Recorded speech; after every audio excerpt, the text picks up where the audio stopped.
Okay, the next one, Be Happy, or B55 Happy.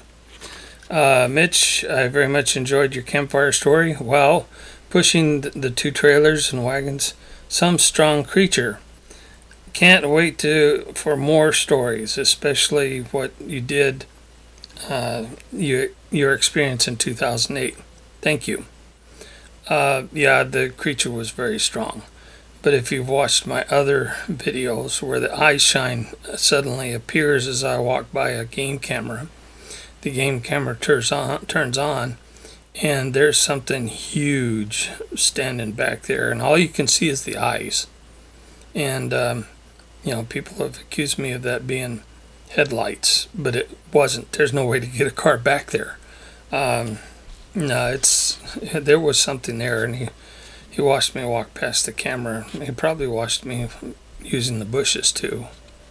So in 2008, basically, because we had wrote the stories of the Bigfoot that my family was telling me down in a book called The Mogollon Monster, Arizona's Bigfoot.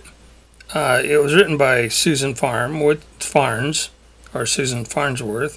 which is a pseudonym. It's like Mark Twain. Okay. Anyway, we published that book back in 1995, and during that time period, it didn't go over too well. I mean, Bigfooting was not really all that acceptable, and you're still a crazy nut if you believed. Well, I didn't believe. And till we started getting comments from people telling us their story.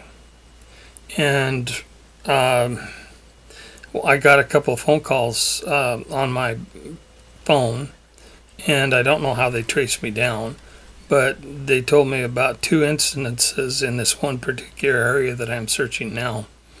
The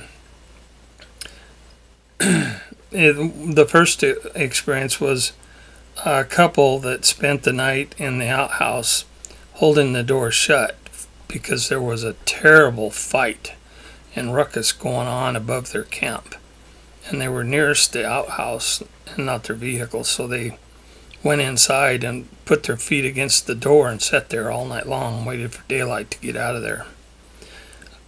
That's what brought me to the area. Okay, and the other one was 4 hunters had an encounter with the Bigfoots up there. They split up into pairs. One went high around the edge of a thicketed area, and the other group went low. And in the bushes, the low group, one of the guys spotted something, and he went over to take a look at it.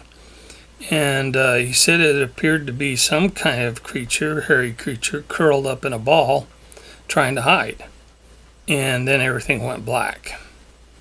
Next thing you know, when he came to, his partner had found him and asked him what happened, if he'd fell down or not, and he got up and he said, "No, I got smacked in the head." And they looked around for his rifle, and his rifle had been pinned around a tree. The two up high called on the walkies and said they could see 2 men-like creatures going through a pass in a big hurry, and it was some distance away from them at that time. So I wanted to get up there and find out if there was any footprints or whatever, because like I said, I'm a non-believer. I went up there and looked around. We found nothing. We pitched a cold camp on a trailhead, and that night about 3 o'clock in the morning, there was something came into our camp and squished our pop-up tent down on us. I woke up with the top of the tent about 3 inches from my nose. The next thing we would know, my partner reached over and grabbed the pistol and grabbed it and cocked it, and as soon as that sound went off, whatever it was let the tent go, and it popped back up into a dome. Well, we got out of there. A week later we came back and we was looking for evidence as to what might have been around the tent. And that's when we found our first 19-inch footprint. And I still have it.